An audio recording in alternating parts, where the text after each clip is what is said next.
podcast for heroes in the world of Overwatch. This is The Payload.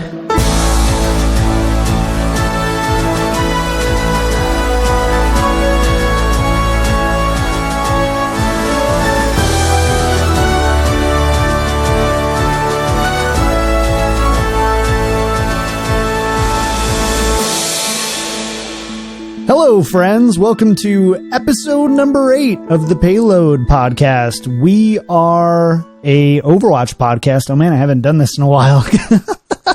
I'm John. I push the buttons every week. And hey, welcome to episode 8. It's been a while, but we're back. We've got a lot of Overwatch stuff to talk about this week. But first, let me introduce you to the crew. First, I just learned this 5 minutes before the show from Ventura, California. It is Jimmy Bloxham. Hey, Jimmy. Hey, good to be back. Hope everyone had great holidays, and here we are in 2016, and Overwatch should be coming back soon. TM. So polite. I love it. I'm just so polite. My mom would love you. Most people's family seem to like me a lot. All right. His mom loves me. And that sexy voice over there, that's Kevin Hovdestad from Saskatoon, Canada. Lost the beard over the holidays. You should go find that back, man. I miss it. Look, man, it's new year, new face. It's kind of neat. It took a while, actually, looking in the mirror to recognize myself. But like all things, something had to go away. Beta went away. Beard went away. It's just times they are a-changing, my friend. All right. Well, hopefully your personality doesn't change because it's adorable. I love it, and I need it in my life. So let's go ahead and talk about our last 3 weeks. It's been 3 weeks since we've done the show. And so give us a little update, a little holiday update. How was the holiday? How many times did you see Star Wars and stuff like that, Kevin? Yeah, it was great. I mean, I felt bad because we picked Thursday nights for the show. Thursdays have been great as an opportunity to talk Overwatch, but then we looked at a calendar and all collectively went, oh, okay, we're going to hit Star Wars opening night, Christmas Day, and New Year's Day. Christmas Eve, New Year's Eve. So there's just nothing's going to happen. I had a phenomenal time, a chance to visit with lots of family and friends, saw Star Wars 3 times so far. Loved it. We won't say anything about the show. We don't want to spoil anything for anybody, but phenomenal experience on the whole. I was sad that Overwatch wasn't available, but that time really flew. Like, it doesn't feel like it's been a whole month since the last time we talked. Yeah, absolutely. I'm in the worst possible way. I'm a little tiny bit okay with Overwatch not being there because I would not have gotten to play very much of it anyway. So we'd be coming into this episode like, well, I snuck in a couple hours, but I am fully ready before the show, like right now before we record. Right. I am fully ready for the show to come back. How was your holiday, Jimmy? Pretty similar to Kevin. I went and saw Star Wars as well, and we saw it twice, but I am planning on seeing it again hopefully soon. I want to go to IMAX and watch it. And thankfully, the Overwatch being offline was kind of a blessing in disguise. I finally got around to playing through Legacy of the Void, and that was wonderful. And I'm glad to play through that. I still need to play through the co-op missions on that, so have a couple weeks here where there's no Overwatch, so maybe I can fit that in. And holidays were good, nothing too crazy, stayed local and just relaxed. It was a nice low-key holiday. Awesome. Well, I'm glad you guys had awesome holidays. Let's go ahead and jump into some of the news. This week in Overwatch. Should change that to say this month in Overwatch because it's been a lot. But first and foremost, if this is your first time tuning in, you can find us live every Thursday evening at 7 p.m. Pacific Standard Time over at twitch.tv/BlizzPro. We do a live video show, like to hang out with chat and all that kind of stuff. Otherwise, we are live on your podcast feeds Friday morning. So, yeah, let's go ahead and talk a little bit about what's going on in Overwatch. So first and foremost, speaking of Star Wars, we got a nice, pleasant surprise. Well, some people did. There was a Overwatch theatrical teaser that played before Star Wars, and called We Are Overwatch. It was really incredible, really moving. I got the Warcraft one, though. Did either of you guys get to actually see the Overwatch theatrical trailer in theaters? Not here where I am. It didn't show. We did get to see the Warcraft trailer again, which was nice, but Looks amazing. Yeah, I didn't hear about the Overwatch thing till a few days after Star Wars came out, and people were like, "Oh yeah, we saw it." I'm like, "How did you get that?" And I didn't. It must have just run in crazy select markets or something. Because we didn't get it here. I saw the Warcraft trailer before every showing of Star Wars that I went to, but nothing for Overwatch. And honestly, it's a cool teaser, but it doesn't really do a lot to explain anything about the game or the lore. Like, it just kind of throws out, I think, some showy effects and really definitely gives you some buy-in into the animation and the characters and the design, but it didn't tell much of a story, I don't think, as far as trying to get people invested in the game world. What do you think their goal was with the Overwatch trailer then, Kev? Well, I mean, like I said, it went to a very small audience. Like, I don't know the statistics, and I don't know if we can even find out how many theaters it was showing in or how widely available it was. But I would say on the whole, this was just a nice test to see what kind of feedback they could get around the design work that they're putting into animating Overwatch related material, right? We've already seen the incredible Pixar level quality of the original game trailer, and they've already committed to shorts and more animation and just developing more of that type of content in-house. So it makes a lot of sense to me that if they could get a small market test run to show that off a little bit, that this would be a great opportunity. And they now have a relationship, right, with the film industry because of the Warcraft movie. They've been in partnership there for several years, so it wouldn't be beyond their reach anymore. It's not like placing an advertisement or trying to sponsor a particular brand of theater now. They can actually run it as a theatrical trailer as opposed to an advertisement, which is cool. Yeah. Kevin, Jimmy, what did you think about it? Did you like the trailer? I really enjoyed it, but it definitely did feel like I call it a teaser, not a trailer. Yeah, it was teaser. But felt definitely more like if you had already known about Overwatch and knew about the characters, you got a little bit more out of it. Because seeing Winston at the end, we are Overwatch and stuff, it was really cool. But it definitely has more impact when you kind of know a little bit of his backstory. And obviously we only know very little right now, but we're going to get more. But after the intro trailer at BlizzCon in 2014, obviously we all love Winston and Tracer and all those characters now. So it was a good intro tease for people who are not in the know. And I think people wouldn't have realized it was a video game until the end, where it was T for Tune. And that was the only qualifier for it being a video game, really. That's a really good thought. I never really thought about it that way. It's the same thing where I don't think anybody understands that it's a Warcraft trailer about the world, not the World of Warcraft, but the world of Warcraft. And until the very end, where people are like, "Oh, I had one guy in the Star Wars theater is the midnight showing," and he goes, "Well, not midnight. It's 9:00 on Thursday." And he goes, "Oh, that looks really cool." And then it flashes Warcraft. And he goes, "What? Isn't that a video game?" And I was like, "Come on, dude, get with it. Jeez." That reminds me of threw M&Ms at him the whole movie. It reminds me of that leaked footage of the Warcraft trailer from Comic-Con, where there was a guy just constantly yapping about it looks like Avatar. Shut up. It wasn't even that. He said something really awful, didn't he? It just looks like it's a computer. Yeah, it's all so dumb. Yeah, it's all done by a computer. You're right, though. It didn't really run as a video game ad, and there was really no indication of the crossover until the very end, which is cool. I just hope that they have more of this stuff chambered up. I hope that they're spinning up the hype machine and doing more to promote the game and put it in front of people. Because, I don't know about you guys, but for sure for me here, in the lead up to, for example, Warlords of Draenor or even Heroes of the Storm, those ads ran everywhere. I saw them on the TVs at the bar. I saw them everywhere. It was crazy. And in a small non-American market, I still saw that stuff. That the reach that Blizzard's marketing department has now is indescribable. So I have to assume that when Overwatch is getting close to a release date, in the 3-4 months leading up, they're really going to push it. I cannot wait for the shorts. I am going to love that probably fairly equally to the game itself. Because I love. Let's not get carried away, man. Come on now, dude. It's no joke. Like even Halo. You guys know I played Halo nonstop, but all like the animes that came out and the books and stuff, dude. I ate that stuff up. I have such a huge, annoying collection of just like Halo World stuff, and I don't even play the game anymore. So I love it. I really hope that those come out soon.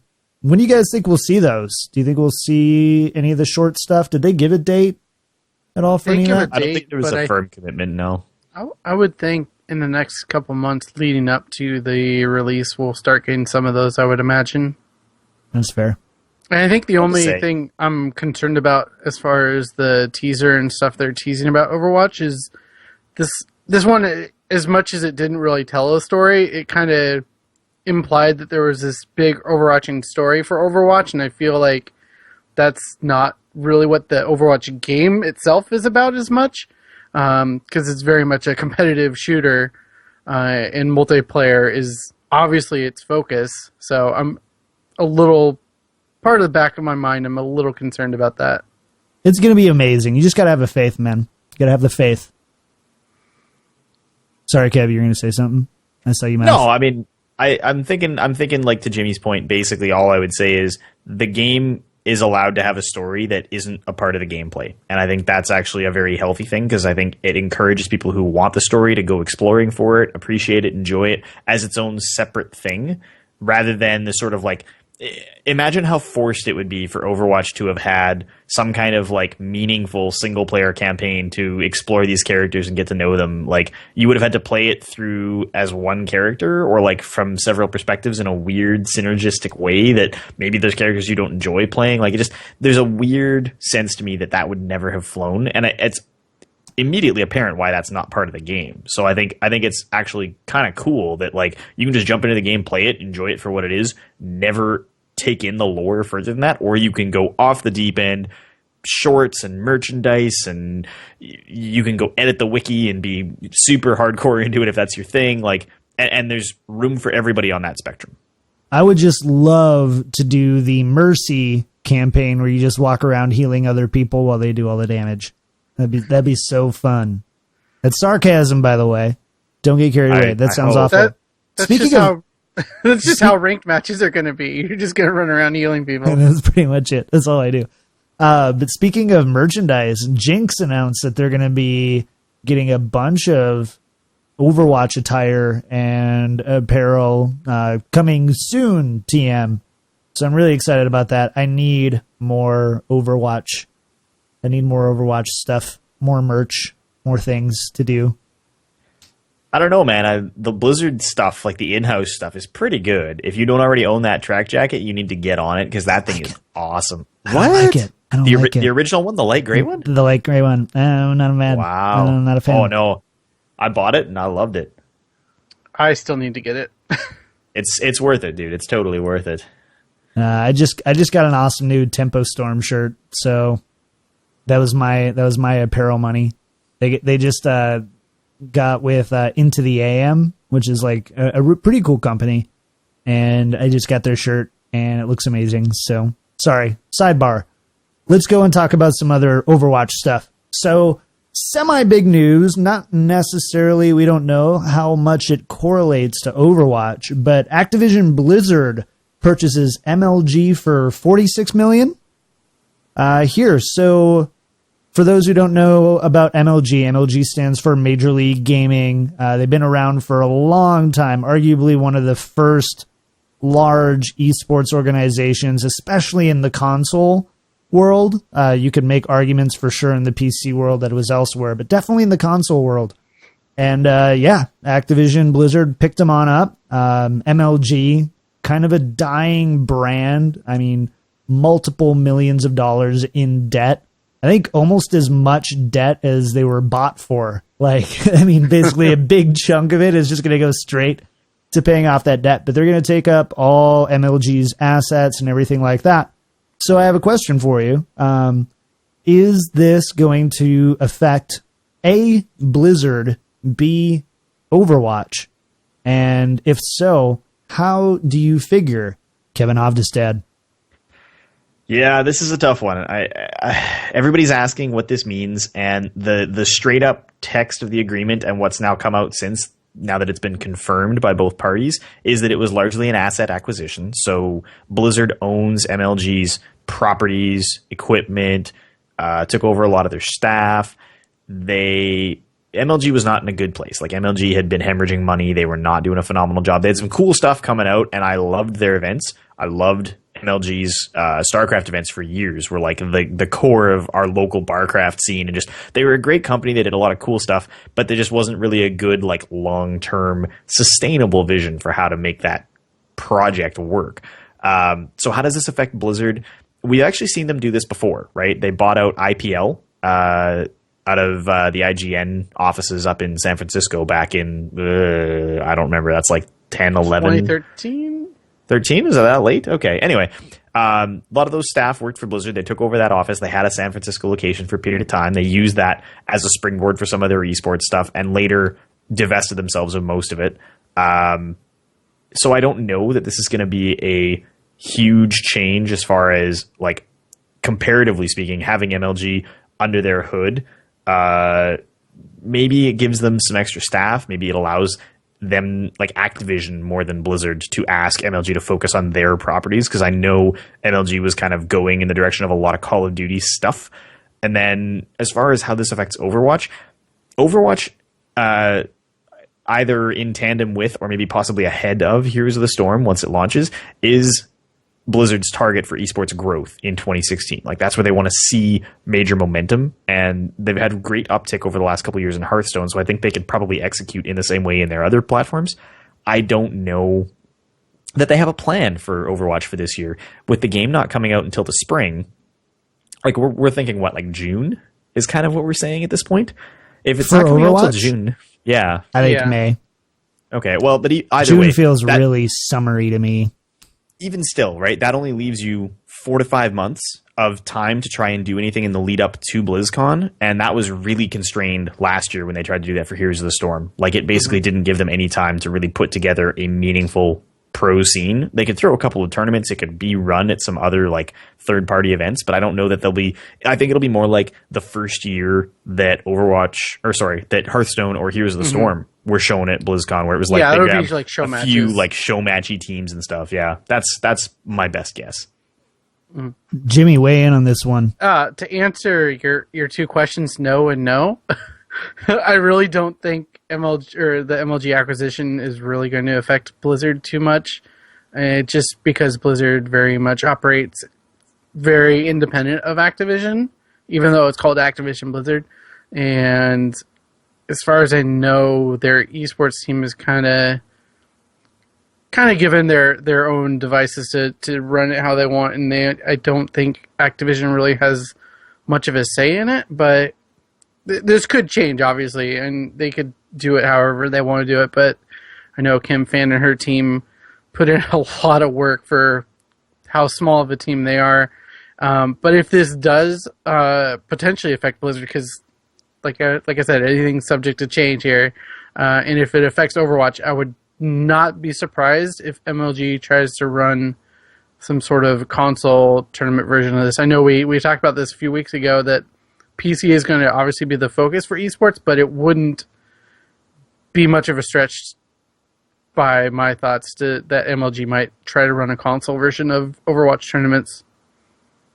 That's fair. So there is one interesting thing that I really took for this, because the rest of it, it's like blah, blah, blah, acquisition, blah, blah, blah. Like, you never want to get too excited about these things, because business acquisitions are generally just boring, and they tend to overpromise and underdeliver what you're kind of actually expecting. But a couple of interesting things. So Activision Blizzard says that there are currently 100 million unique esports viewers, and basically project that to triple by 2017. So, or in 2017, if you want to get semantic with it. But that's huge. They're talking triple growth in the next basically 2 years. Don't you think that there's got to be some sort of plan, especially with Heroes and Overwatch both planning on making a big push into the esports scene. Don't you expect that some of that has to bleed over from MLG? It's definitely possible. I mean, I think JR mentioned this either on Wellmet or in our Slack chat, but Heroes of the Dorm was a very unique event for Blizzard as a whole, and it was on ESPN, and obviously this move is trying to bring esports into a much more widely viewed audience, such as something on TV, and I expect if we have another Heroes of the Dorm, it's going to be on TV again and really heavily promoted throughout all of Blizzard's properties and stuff like that. And I could see them expand this even to Overwatch to a degree. I know Blizzard really, really pushes their collegiate esports stuff, and I'm sure they have some plans in the pipeline for stuff other than Heroes of the Storm and Hearthstone. I'll go out on a crazy limb because I think it's worth just looking at like the outside possibilities since we're having that conversation anyways. If Blizzard was going to do anything with the MLG assets in the Overwatch space, honestly, what I think would make the most sense would be to commit to a major league system, like to actually build something where the teams are affiliated with Blizzard in a Blizzard-run ecosystem where they could house it themselves as opposed to relying on ESL or DreamHack or any of the other third parties, because they've done that fairly successfully with StarCraft. It hasn't worked out as well in Heroes. In Hearthstone, they're bringing it all back in-house, right? And they're doing it using their like distributed fireside gathering system, which is actually going to be really cool. But it would give them a whole bunch of different sort of feelers out in the ecosystems for what's working. And the only thing they've never tried is an actual in-house, we own a league. Like there's room for 16 teams in the league. You can get a league spot by being sponsored in. You have to have a relationship with a major team, with Blizzard, blah, blah, blah. And MLG has the assets and the resources to manage that in a way that I don't think Blizzard has ever had before, which maybe is why they've relied so heavily on third parties in a more distributed model. So that could be like the crazy, like if I get to have like a dark horse bet of something that would actually be totally awesome, that would be it. Isn't that kind of mirroring how Riot does it with League quite a bit? Yeah, it's kind of LCS-esque, but I mean, it's also not totally different from how Valve manages CSGO majors, which I think is a more apt corollary when you figure that the explosive growth that CSGO has seen, like CSGO rocketed from irrelevant 2 years ago to the third biggest esport in the world right now. And that's crazy. Actually, might have been, or it was third biggest in 2015. It might be second biggest overall. At any rate, it's an incredible place to be.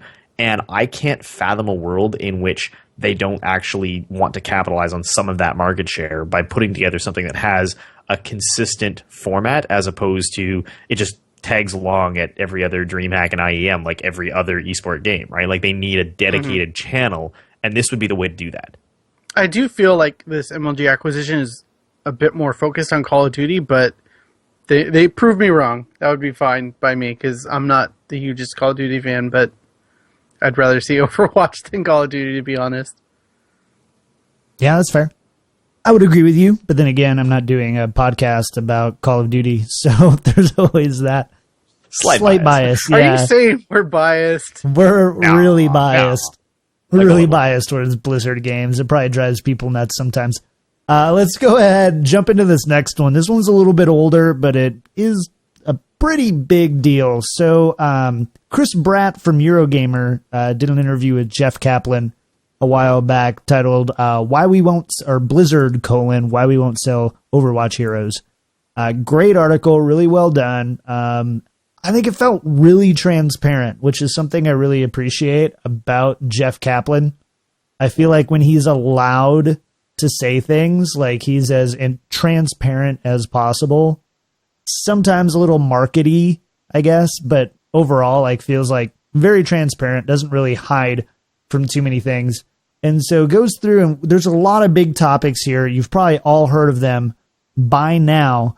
So we're just going to go through them really quick, but then we just kind of want to talk a little bit about what we're expecting to see when Overwatch comes back online. So Jeff Kaplan has confirmed that they're planning on a few big changes and a lot of small changes. One of the big changes they highlight in the article is we're finally going to see a progression system. and ultimately left the goal. I know, right? Huge applause. Thank you. We need this really bad. One of the reasons why I'm ready for this to come back, and one of the reasons why I really need to see this is because I love progression systems. I can't do games without progression systems. Yeah, really quickly though, even Jeff Kaplan was like, he was looking at the beta, he's like, oh god, we already fixed these 3 things, and so I'm like really excited for it to come back, because obviously the game they've been playing internally is a lot further along than what we saw.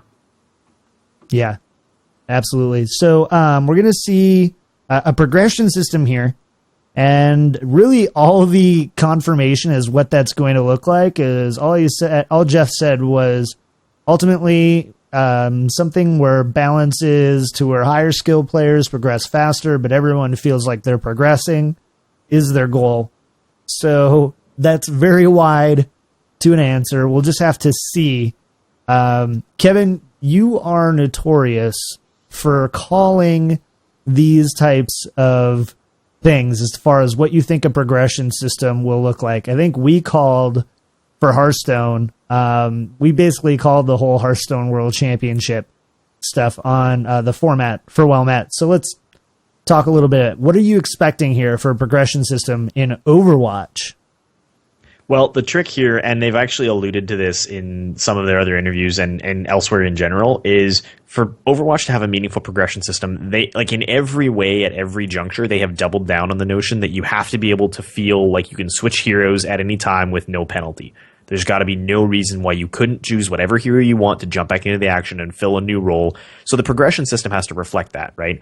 What they're going to want to do, if I had to guess, is there's going to be probably 2 separate progression systems, right? There's obviously going to be a ranked, like matchmaking progression system that keeps track of how you fit into the competitive structure of the game for queuing purposes. Exactly how that's going to look, I don't know. I imagine they're going to want to do something more akin, hopefully, to the way that the old like StarCraft system worked, or even WoW Arena, where you get like a tier or a league of some kind, as opposed to just a numeric rank, because those systems have not been as transparent or effective in terms of the like correlation between your skill level or your matchmaking rating and where you're at rank-wise.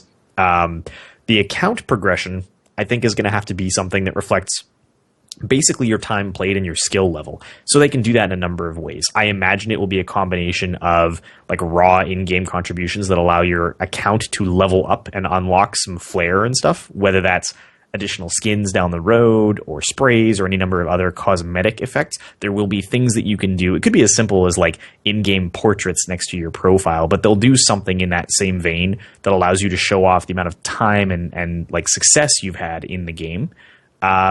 There is the like outside possibility, I guess, that progression system could also have, like, it can't have gameplay impacts, right? It can't do anything to the balance of the game, and it can't really encourage you to stick with any one character, but it might have something to do with, like your ability to unlock other game features. I'm not clear on exactly what there might be for that down the road, but they did this in Heroes really successfully, right? Where you had to get to a certain account progression level before you could jump into ranked play. So maybe as a solution, Overwatch would do something similar where you would jump in and you'd be able to play the game in like a quick match, like for fun, sort of free-for-all style, in the same sort of fast, frenetic in-and-out lobby system that we have right now, and then to play in the slightly more structured, controlled, tighter matchmaking, slower queues, like real ranked play system. You've got to get to X level or X like step in that progression system.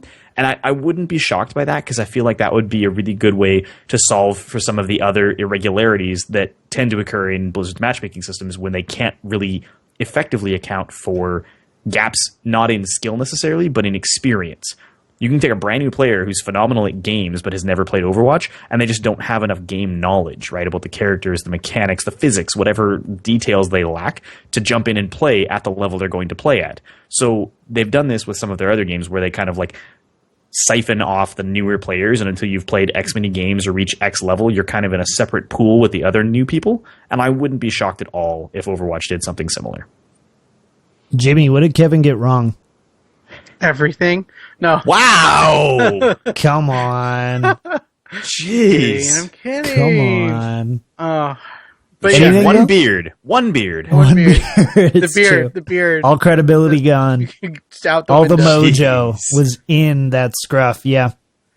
I don't know. I'm really awful at these matchmaking things. I just, as long as it's better than Heroes matchmaking, I will be happy. That's Shots like fired. it's even Dustin Browder knows their matchmaking is terrible right now. So, but yeah, I think of it similar to Heroes in the sense that you have the quick match and the ranked system separated, which is an obvious thing that they're probably going to be doing.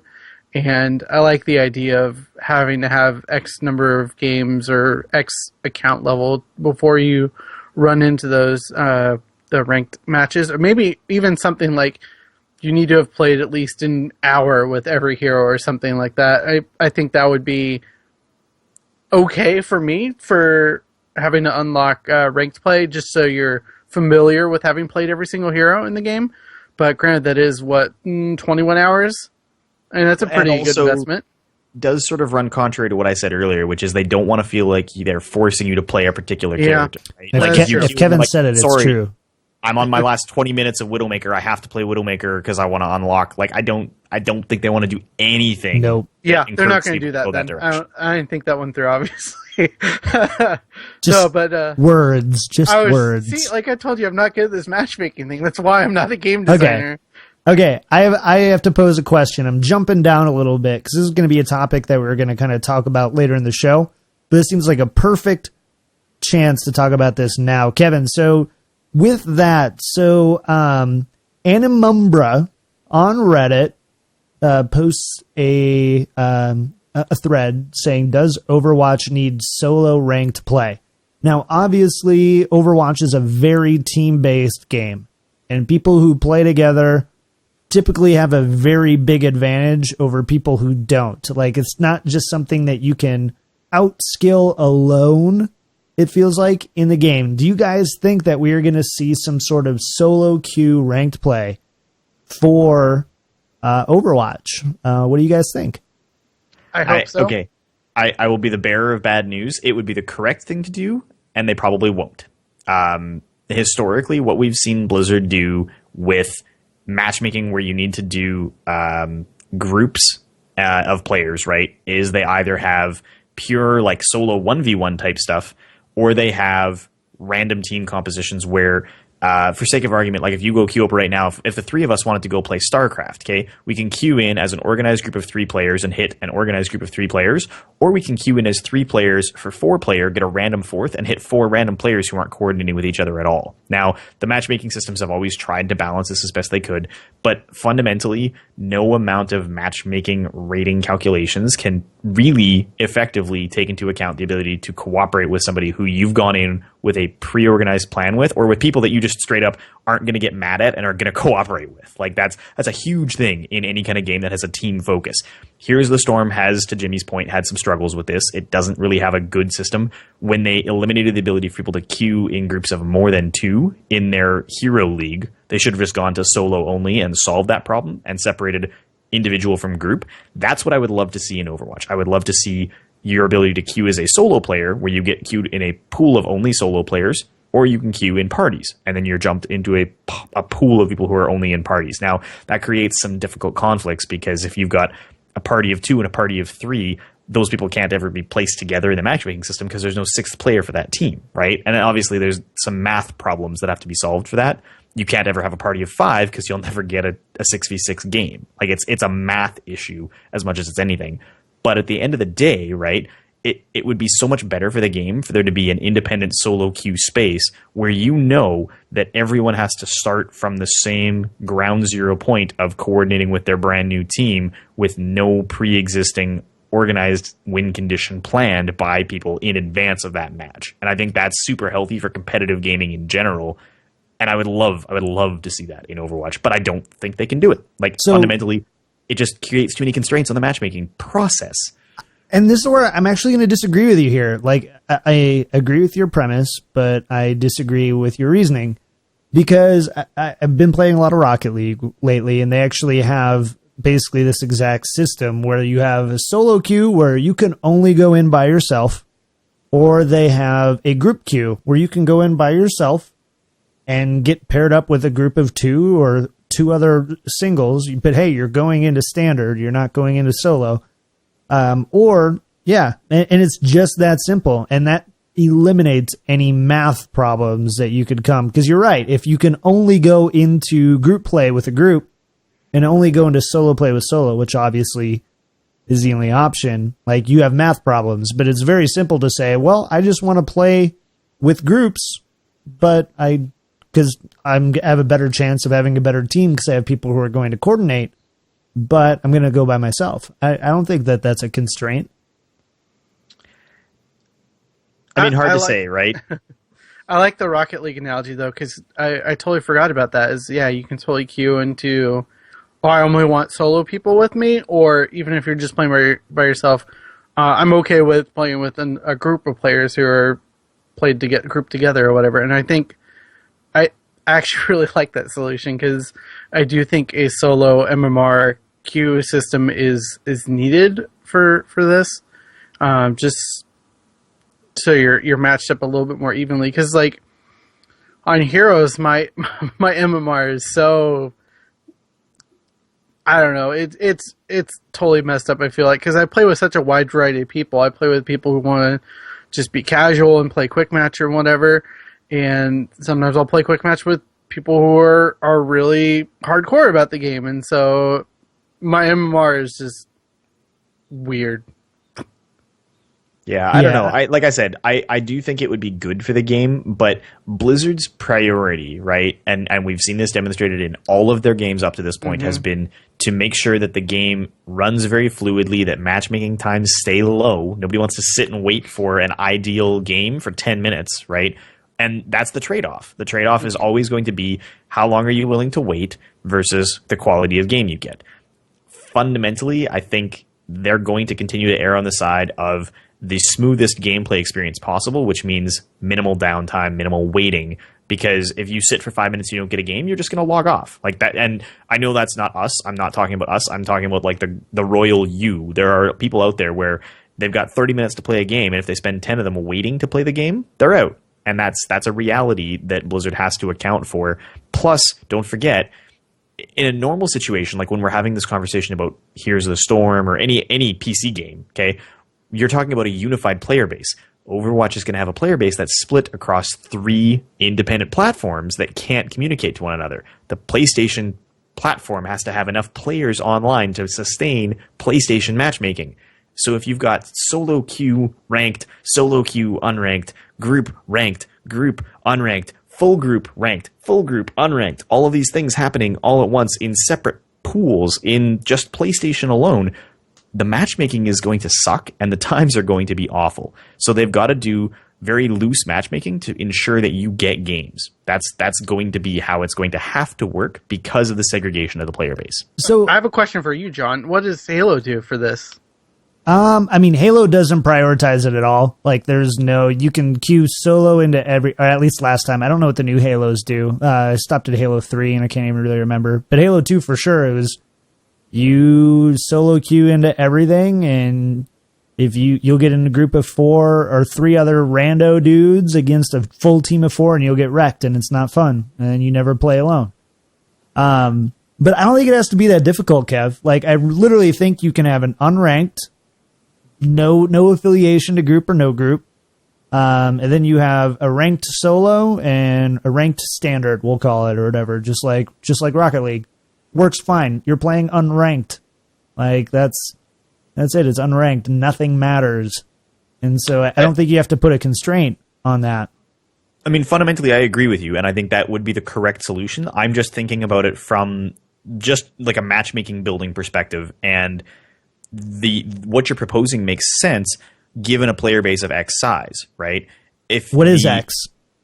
I mean, I'd have to actually sit and do some math. That's the thing, right? So, I mean, I know what you're saying. I mean, like, you might be asking, with those 3 constraints, depending on what other limitations exist as far as, like, do you have to level up to access ranked, yada, yada, yada. Like, you might be asking for there to be 100,000 people online on PlayStation at any given time. If it's just 100,000, that's easy. 100,000 people is nobody. 100,000 people will be up playing the game at 5 a.m. on a Wednesday morning in their underwear, and that's great. Like, as a non-issue. But the more constraints and limitations and different pools that people get dropped into, the bigger that number grows for it to be effective and for you not to sit and wait forever to get a game that's totally wildly imbalanced. So it's just a numbers problem. And that's where I'm worried, right? Is that they're going to try to solve the numbers problem. I don't think it's actually that huge of a thing. And again, I don't totally love Rocket League because it's totally different than, fundamentally, like you're talking 12 people's in a match versus, 4 to 6, and there are differences, but like a playlist in Rocket League on any given time can have as low as, I've seen as low as 5 to 10,000 people, and you're queued in under 30 seconds. Obviously there's more considerations than that. It's a different type of game, but I think if you're talking 100,000 per platform, you're already in the green to where these can work. What I would say is that Blizzard may just want to push the entire game towards, no, we believe in teamwork. This is a team game, and we want to push players to team, and so reward players for playing with friends by not giving you a solo queue. That's the only way that I see that not actually happening. I could buy that, yeah. Like, just no separate solo option, which, to Jimmy's point from earlier, right? Like, it's what I would like personally, because I think it would be the best gameplay experience for matchmaking purposes. But it does kind of run contrary to everything we're saying about, like, the inherent focus on it being a team game. Yeah, I mean, I totally agree. And that's where I think the only fold is. But I also think that might need to be a concession they need to make to be able to allow people to play the game how they want to play it, right? Like, I will be able to play Overwatch a lot less if I am, so debilitated to find people to play with at any given time. I mean, and I have a pretty large friends list, but every time I want to go on, I have to go in with at least, 2 or 3 people to be able to feel like we can work as a team well enough to have a chance against the people we're playing. Just feels horrible. So I hope at least they find a way to make that out, because it's going to be an important thing that Blizzard's going to have to tackle, is how do you manage people from group sizes of 6 all the way down to, solo players? And is it all right to be able to separate out specifically solo players from grouped players? Because even, we all know, we've played team games before.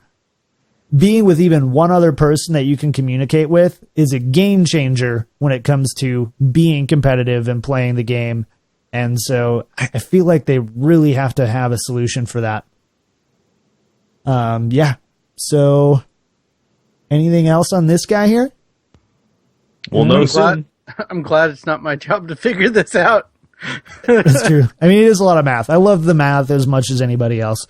But you got to have a lot of numbers to be able to figure that one out. Mm-hmm. So last couple things on this article really quick. There are going to be some smaller improvements too, like lining up animations and things like that to make it more smooth, a better experience. And then Jeff Kaplan did reiterate that they're going to be free heroes and maps model. They have no plans to change that.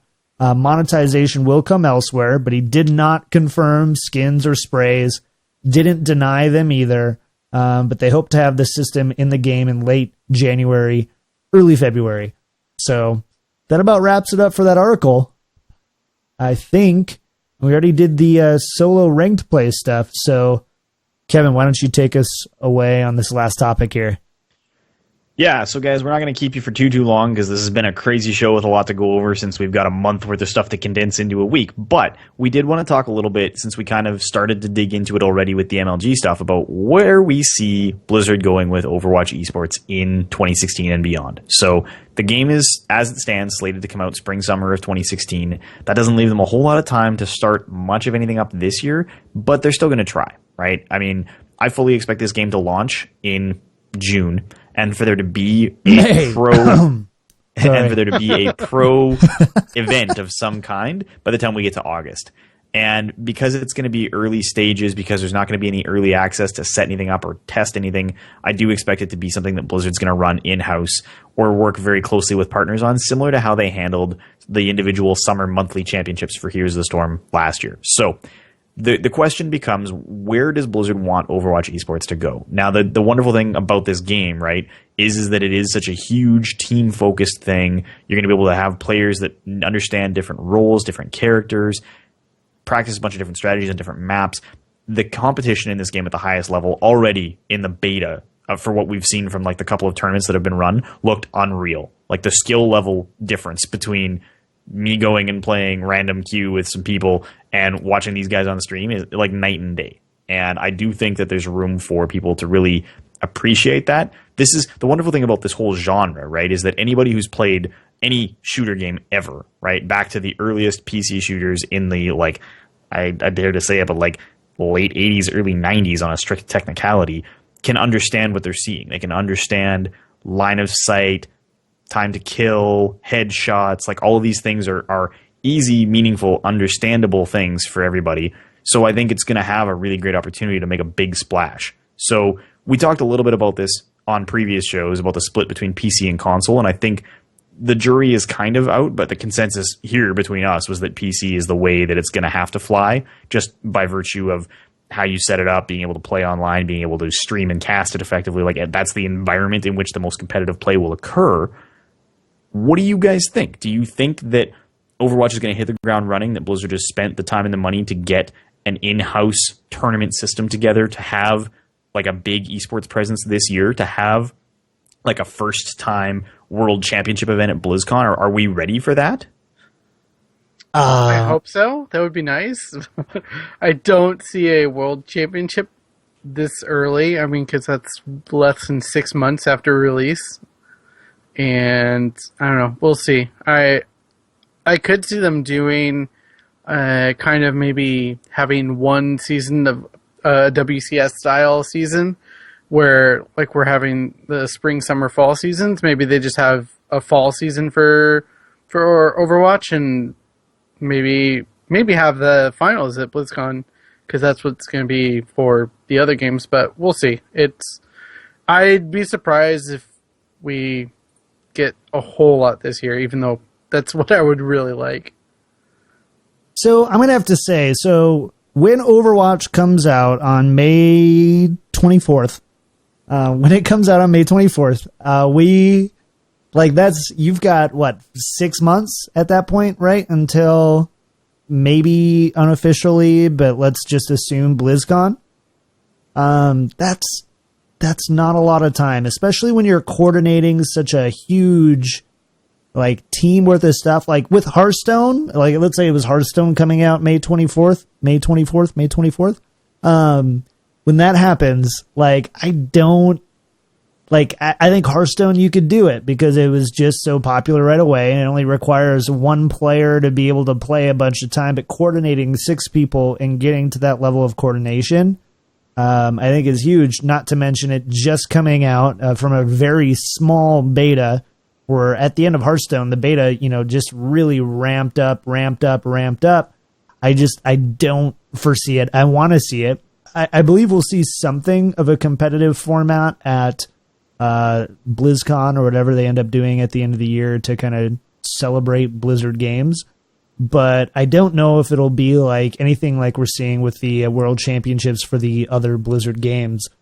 I anticipate it probably being something closer to some show matches. Get some big names from other popular games, get them in there playing together, and making something exciting, almost like when they do for World of Warcraft, when they do beat the race against the devs and things like that. Something a little bit more show matchy, I think. But I want to see it. I would like to see some sort of competitive Overwatch be able to be established in 2016. In fact, I think it's really important for that to be established. I just don't know if it's going to be established large enough and fast enough to have any sort of meaningful impact on BlizzCon. So, okay, let me drop some numbers on you just to give you some context, because I think you guys are seriously underestimating how much they can do in that window of time. Of course. So, Here's the Storm officially launched in 2015 on June 2nd. Okay, June 2nd. There's only a little less than 7 months of the year left at that point. In the back half of 2015, Here's the Storm became one of the top 10 paying esports in the world and paid out $1.8 million across over 17 major $25,000 plus tournaments. Okay. That game blew up overnight because they pushed it, and they didn't have anywhere near the investment into esports last year that they do now. They've created an additional esports division. They've acquired the MLG assets. They've openly stated, like Kim Fan has stated in interviews, that Heroes of the Storm and Overwatch are their growth-focused esports areas for 2016. This is going to be huge. Like, I fully expect them to throw out $1 million Overwatch prize pool for BlizzCon, if not more. I fully expect there to be major tournaments run by every third party from the day the game is available. The semantic details at this point are they going to have a league system, or is it going to be mostly third party? Are they going to have a clear and obvious path to a world championship, or are they just going to run it as kind of like an invite-based, almost show matchy event? The coordination required to pull this off. The second one. Yeah, like teams already do this, right? They're crossing over from other games, other genres. They're well coordinated. They're well practiced. People have been playing and practicing in the beta to get ready for this because they know that on the other side of this, there's going to be that kind of immediate drop in terms of like there's tournaments, there's money, there's prestige, there's trophies. This has happened with every Blizzard game the day it came out, right? And Overwatch is going to be no exception. I would not be shocked to see over $2 million paid out in Overwatch prize money in 2016. Once the game goes live. Which two consoles did Heroes of the Storm come out on? It's sarcasm. I know that one. I mean, so don't get me wrong. Like, I totally agree that normally, while I tend to take the optimist route, I'm taking a little bit more of the pessimist route for how effective and huge Overwatch esports are going to be. I think it's different. I mean, and again, Heroes of the Storm was in open beta a month and a half before that. And then the closed beta was really quite large towards the end of that. So it's not like they weren't playing it.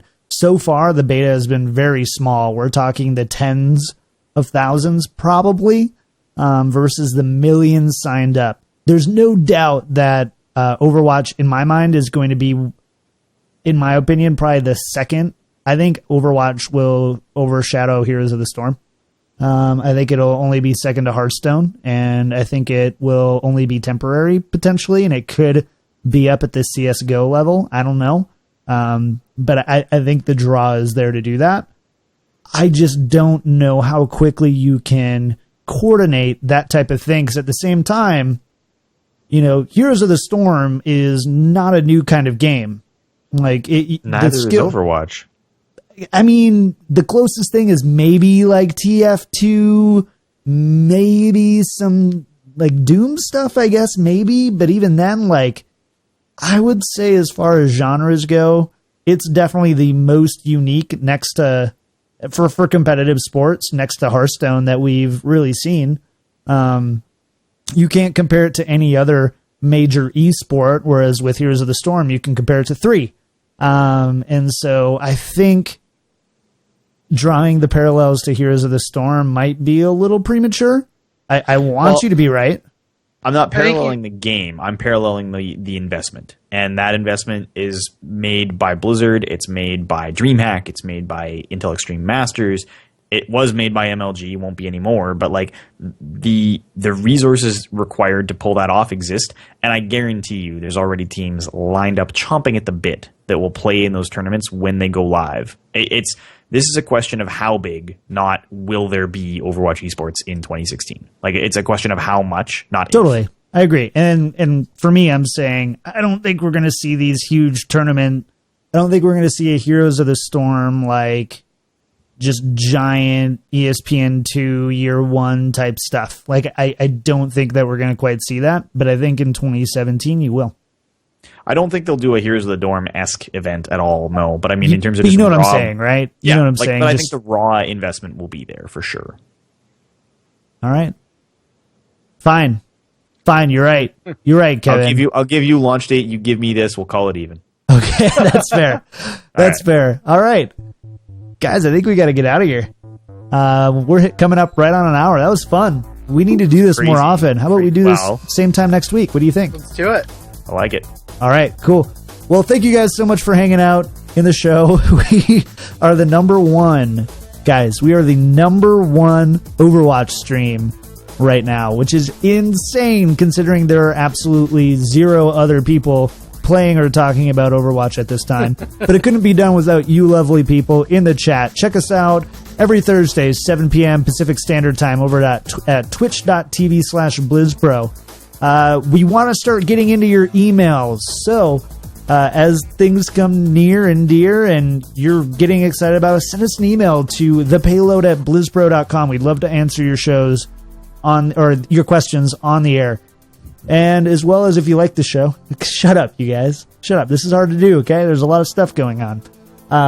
If you're the one that pushes the buttons, man. It's true. I push the buttons, I make everything work, and they just get to sit back and laugh. If you do like the show, please leave us a 5-star review, iTunes, Stitcher. We check them every week. We'd love to give you a shout-out on the show. Speaking of shout-outs, let's go ahead and jump into our own shout-outs for this week. Kevin, because you're in a timeout, we're going to go to Jimmy first. Jimmy. Just thank you to everyone for coming out and chat. And your commentary has all been wonderful. Really enjoyed talking with some people in chat. So thank you very much for coming out.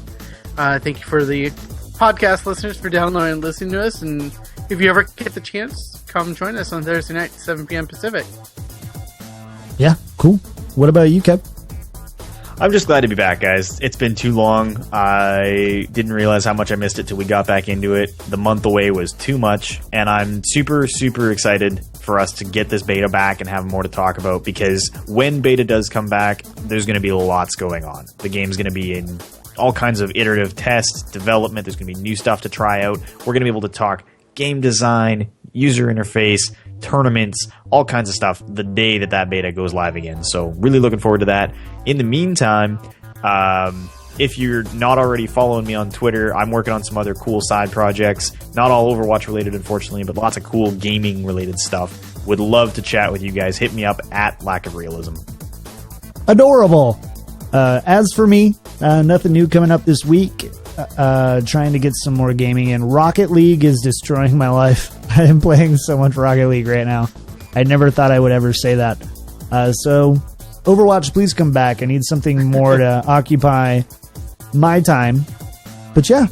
Well, I think that's going to conclude it for episode number 8. Again, thank you guys so much for hanging out with us. You can find more Overwatch stuff throughout the week at overwatch.blizzpro.com. You hear our awesome music at the beginning of the show and at the end of the show. It's done by one dude, Jake Butineau, over at jakebutineau.ca. Dude is amazing, does incredible work. You should go check out his website. Listen to his stuff on SoundCloud. It's incredible. Spoiler alert, don't tell the people who listen to Well Met, but we may be working on a little something for Well Met with Jake. So keep that between us, okay? Shh. All right. Also, our layout and stuff looks amazing. I think it looks awesome. It's great to watch on video, and that's because of our buddy Dread Scythe of scythedesigns.com. Check him out. He's got an awesome portfolio, works wonders with what he does, and he's always super quick. I sent him an email the other day where I'm like, hey man, we need a Twitter header for Well Met. Literally within 8 hours, we had something right there. So, yeah. Tweet us at Payload Podcast. Send us your emails at thepayload@blizzpro.com. And, of course, leave iTunes reviews. We're on iTunes, Stitcher, Podcast Addict, Google Podcasts coming soon. So, thank you guys so much. This has been episode 8. The Payload is a production of BlizzPro. Find out more about Overwatch at overwatch.blizzpro.com. You can find your host throughout the week on social media. Find Jimmy on Twitter at DJ Tyrant, Kevin on Twitter at Lack of Realism, and John on Twitter at Kicked Tripod.